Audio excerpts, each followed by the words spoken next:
नमस्कार मंडळी, कसे आहात? मी आहे पूजा आणि आज आम्ही आलेलो आहोत इस्कॉन टेम्पल. आज म्हणण्यापेक्षा ना हा व्हिडिओ गेल्या रविवारचा आहे. म्हणजे व्यंकटेश धाराशिवला होता ना, तर तेव्हाचा हा व्हिडिओ आहे. म्हणजे मी एडिट वगैरे करून ठेवला होता, पण माझ्या लक्षातच नाही आलं की अपलोड करायचा आहे.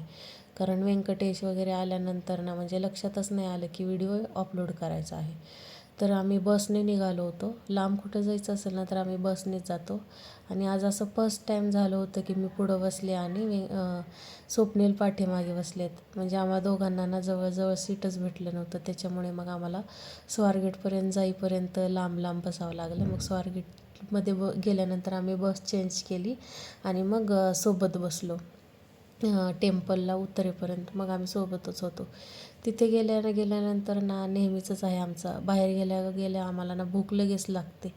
मग आम्ही ना काहीतरी लाईटमध्ये खायचं ठरवलं. मग डोसा घ्यायचं ठरलं. स्वप्नीलनी साधा डोसा घेतला होता आणि मी लोणी स्पंज डोसा घेतला होता.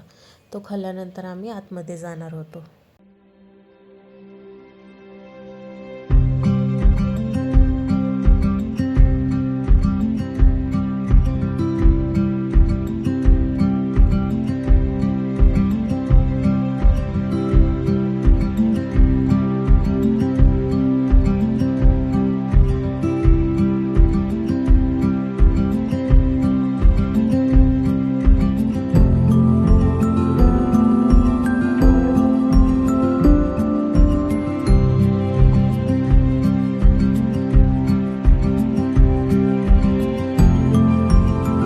एवढं होतं ना, चेहऱ्यावर ऊन येत होतं सगळं. त्याच्यामुळे फोटो आणि व्हिडिओज व्यवस्थित येत नव्हते. तरी पण मी जेवढं जमेल तेवढा व्हिडिओ शूट केला होता. आणि डोसा आणि साधा डोसा आणि लोणी स्पंज डोसा ऑर्डर देऊन पण 10 मिनटं झाले होते. तरी पण त्यांनी काही दिलं नव्हतं. कारण सकाळीच त्यांचं ओपनिंगचा टाईम होता. सकाळीच चालू झालं होतं आणि त्याच टायमिंगला आम्ही आलो होतो. त्याच्यामुळं थोडासा उशीर झाला होता. मग त्यांनी लगेच असं आम्हाला दिला आणि मग आम्ही खाल्ल्यानंतर ते आतमध्ये गेलो. आतमध्ये जाईपर्यंत तरी आम्हाला 11:30 नाही 12 वाजले होते.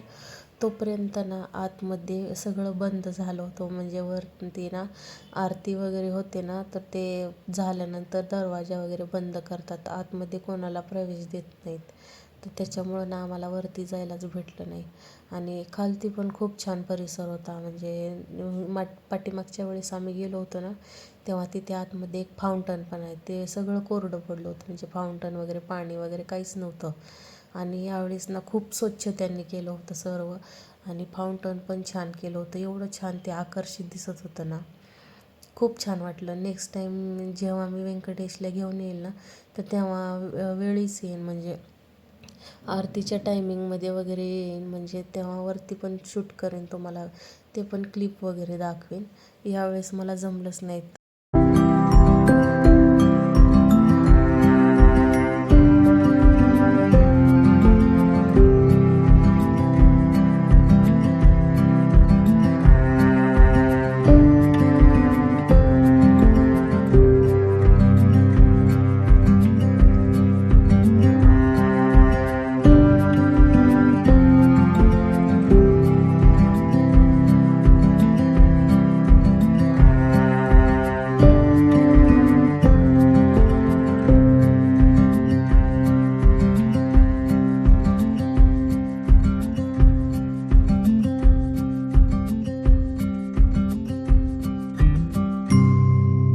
छान फिरून झालं, फोटो वगैरे काढून झाले आणि मग आम्ही घराकडे निघालो. असा होता आमचा दिवस. तुम्हाला कसा वाटला नक्की कमेंट करून सांगा. बाय.